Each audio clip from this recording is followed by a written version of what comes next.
Hello, this is Dread, and in today's video topic, this is going to be a sequel to the last video because I actually talked about how I was having a lot of problems with specific builds in the Sorcerer Mastery class, but it turns out I'm just stupid. There are ways of playing Meteor right now. It's not as good as like some other builds. I just want to let you know that right now. Like, don't expect Meteor to be amazing single target, but the clear has been fantastic so far, so I'm pretty happy with the build. So we're going to showcase my version today. Now, what happened was before, when I was trying to make Meteor work, I was only utilizing like maybe 3 meteors in a line. And I was getting like each meteor to hit like 300k each, and it was fine. But the biggest problem was whenever I was using the node inside teleport that would make my next spell cost free, uh, it would make my teleport have an absolute insane cooldown, which essentially just removed a lot of my single target DPS because, if I have to teleport every single time before I use my meteor, and of course, my teleport's a 4 second cooldown, that means all of my DPS is divided by 4, which is very, very bad.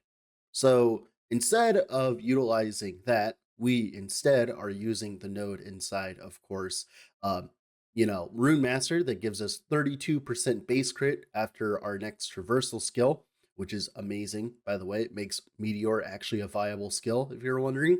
And we're no longer using the mana refund node. And to make up for that, we're using a cooldown mana strike, which is able to sustain all our mana. Because guess what? Cooldown mana strike gives you a lot of freaking mana. And since we're scaling so much cooldown for teleport, it just works naturally with the build, which is wonderful. Now, of course, overall, the DPS isn't as solid as I'd like it to be, but I was also kind of pushing it towards content I probably should not have been pushing it towards. It's kind of a little crazy. But the weapon that this build is built around is called Wrongwarp. Wrongwarp is a new wand that was released this patch. Essentially, what it does is it makes it whenever you teleport to a random location instead within 4 meters, which, by the way, is a very small like area. I haven't really been killed by Wrongwarp because Wrongwarp's AoE is very predictable for the most part. You can kind of predict where you're going to go for the most part, like in a small AoE. So you don't actually end up killing yourself, and it's not really that much of a downside. Now, Wrongwarp does make your teleport go from essentially a movement skill to a buff skill. So like you're not using teleport anymore to like teleport across maps and stuff, but it gives you a gigantic 35% increased movement speed and 35% increased cast speed. So it kind of makes up for the fact that it's no longer your movement skill because you just zoom through maps anyways with movement speed, which is wonderful. It also benefits you for stacking movement speed, specifically the node at the line at the bottom. It gives you 3% increased damage, or 3% increased spell damage per movement speed. That is a lot of increased damage because you can get a lot of movement speed real quickly. Over like 100% movement speed, you'll have 300% increased damage, which makes it competitive with an exalted wand base, which is wonderful. And that on top of the cast speed and all that, it's great. Also, another thing what it does, specifically that I've noticed with this build, is with Wrongwarp, whenever you teleport nearby an enemy, it'll make it so that they get stuck in time. So, for instance, if you're watching me play against the Orbis, you'll see him get stunned, or like other mobs will be like purple or whatever. That's Wrongwarp's thing going off, which actually makes up for the delay on Meteor a lot, to be honest. Like that delay before Meteor hits, usually that is kind of crippling. But with Wrongwarp, if you set it up properly and you teleport inside of a pack, they're not moving for a few seconds, which means that guess what? You have time to cast a Meteor, which works pretty well, all things considered. Now, of course, the main reason we're using Wrongwarp is for the 50% increased cooldown recovery speed of the teleport. But my sources have told me that this is actually bugged. It may seem like as though it's giving us like 10% cooldown recovery rate. So this build might get better in the future. So instead of a 2.5 second cooldown on our teleport, it'll go to like probably like a 2 second or something like that, which will be absolutely wonderful because it's a multiplicative modifier to our damage, as you can tell. The clear on this build actually ended up being a lot better than I thought it would be, and that is because of the increased area we are stacking. So inside the meteor tree, you gain a bunch of extra meteors, but they lose radius per meteor you add. Um, but they always fall within 4 meters of your cursor. So if you can actually increase the area enough, you can make it so that every single meteor always overlaps no matter what happens, even with all that negative radius. And it turns out this patch, they've added a hella lot of area because you have area on your gloves and your amulet, like from last patch, and you have new idols that give you area with elemental skills.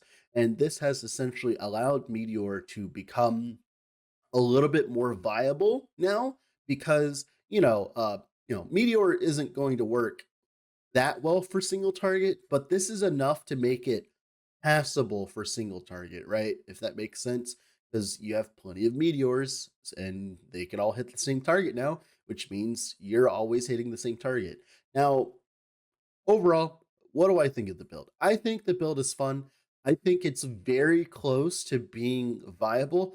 I think EHG could easily add like maybe one more multiplicative node inside Meteor's tree to make it viable. And I think it would work perfectly. It just needs that little bit of effort, a little bit of push. Maybe a node inside of the tree that says like Meteor does more damage versus rares and bosses. Something like that would be highly appreciated as you can tell in the footage. It's definitely not the best bossing I've ever had. Now, with all that being said, if you haven't already, I'd heavily suggest leaving a like on the video and subscribing to the channel. It really does help out the channel because guess what? I spend a lot of time on these builds, so being able to support me like that is great. So let's go in game and talk about the build some more, shall we? So here we are in game with the character. Let's go over the skills. So for Meteor here, we take 1 point travel into Forceful Impact, 3 points travel into Rapid Descent, 1 point into Twin Meteors to get extra meteors, then 2 points into Meteor Shower. This essentially makes it so that 4 meteors always drops.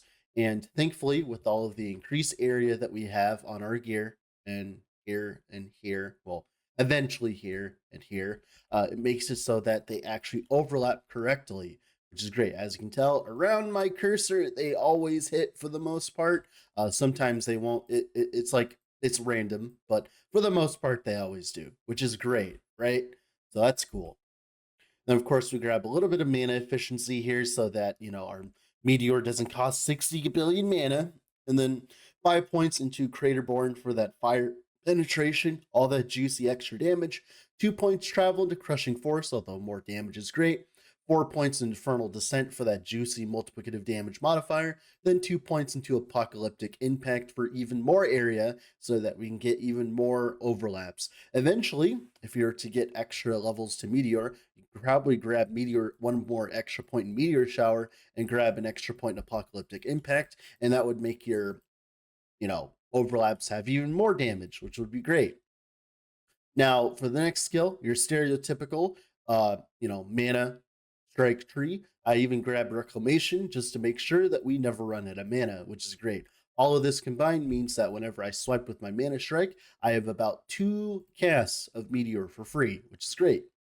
For teleport, we just went with cooldown and as much stats as possible, getting that juicy armor, that juicy resistance, all of that combined is great with teleport and makes us a lot tankier than we normally would be, which is great. And of course, teleport gives us such an insane movement speed like modifier, and also we get the haste on hit and all that combined is wonderful.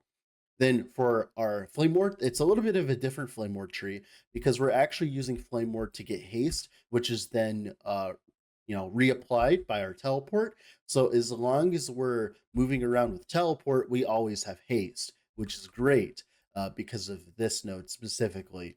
It will reapply our duration of haste, which is great. That's why we're getting haste from here. And of course, all the other defensive capabilities of Flame Ward is great. Then, of course, we have Frostwall. Frostwall is mainly for Lightning Blast and Rune Bolt so that we can apply shred stacks to the target, right? That'd be great. Then, of course, gives us some haste and frenzy, and also, of course, prepared wards. We're not really leaning much into prepared wards. We're not abusing it or anything like that. We're just using it sometimes, but like you don't need to actually abuse prepared wards. Like this build isn't reliant on this node to exist, unlike some builds. So I'm okay with that. I'm okay with using it for a little bit here, just to make Meteor feel a little bit better, right? And that's pretty much it for the skills here. Let's talk about the passives. The most noteworthy passives are specifically this one. This has enabled this build to function. We get about 32% base crit on our next spell with a traversal skill. This makes it so that whenever we use a traversal skill like this, we can cast a big skill and it can do a lot of damage. And that makes it so that we don't need to scale critical strike chance at all, to be honest, which means that we have more room to play with fun stuff like Wrongwarp and actual damage on our gear instead of running crit everywhere. And that's one of the biggest benefits of playing a build like this, is the fact we don't have to. Then, of course, grabbing inscribed instruments for the extra crit multi, I need a few more levels. Edict of Scion for that increased area as well. Like I said, we want as much area as humanly possible. Then in Sorcerer Tree, the main things we care about is mainly the cooldown recovery speed, the Fire Pen, and Archmage here. Of course, a little bit of crit multi always helps as well. And that's pretty much it for the passives. Now for the blessings here, the ones I mainly care about is Spell Leech. This keeps us topped off whenever we hit with our Meteor. Eventually, like Lightning Res from here. Crit Avoid, of course. And then I don't have upgraded armor on either Age of Winter or Spirits of Fire. Eventually, you'd go out of your way to upgrade these blessings. I just haven't upgraded them because I haven't really had the time because of how much I've been testing. And that's pretty much it for the blessings. Let's talk about the gear. So the main thing I would suggest having before playing this build is you don't even actually need the Wrongwarp. A staff would do better for early on. Technically, Wrongwarp is less damage than a big honky staff would be, but Wrongwarp gives us way more utility in terms of movement speed and stuff and makes the build feel much better. So we definitely want to be using Wrongwarp instead of a staff, but a staff can work for a while early on specifically. Now, the biggest thing that we really need for this build is specifically these idols. The increased area for elemental skills. We really want this stuff. It makes our meteors actually hit in a decent area. It makes our clear really good. It makes our single target pretty decent. So we mainly want these area idols as it makes the skill almost playable, which is great. Then of course, Wrongwarp. Helmet here, just a generic health and crit avoid amulet area, and we need some source of shred. So we either need shred on our amulet or our gloves so that we can get that juicy multiplicative damage modifier. Of course, Wrongwarp. The chest here, just a lot of increased damage plus the meteor as well. It's a pretty good chest. Offhand catalyst, because of the fact that we're using the base crit and the mage tree, we can actually get away with a different catalyst, or you can use a shield if you want to be tanky and not do that much damage. But Dragon Eyes are great because they give a lot of crit multi. This is like the first time in recorded history that everyone's ever used this base, and it actually makes sense for once, which is great. Of course, ring here, spell damage, res. It's like we mainly want opal rings in the end for the extra cooldown recovery speed, but we're not really complaining. This is a pretty good ring as well. The belt here, just as much HP as possible. Gloves, HP, and eventually the area affix as well. Boots here, as much cooldown here. Eventually, you'd want cooldown on the belt too to get our cooldown even lower. But right now, I'm just going with HP. Same here. And then here is just like a really shitty relic that fit for what I needed. And that's pretty much it for the gearing. The other idols, they're just like mana spent to gain his ward and resistance idols. Now, with all that being said, this has been Dread. I'm off to go do something else. Bye.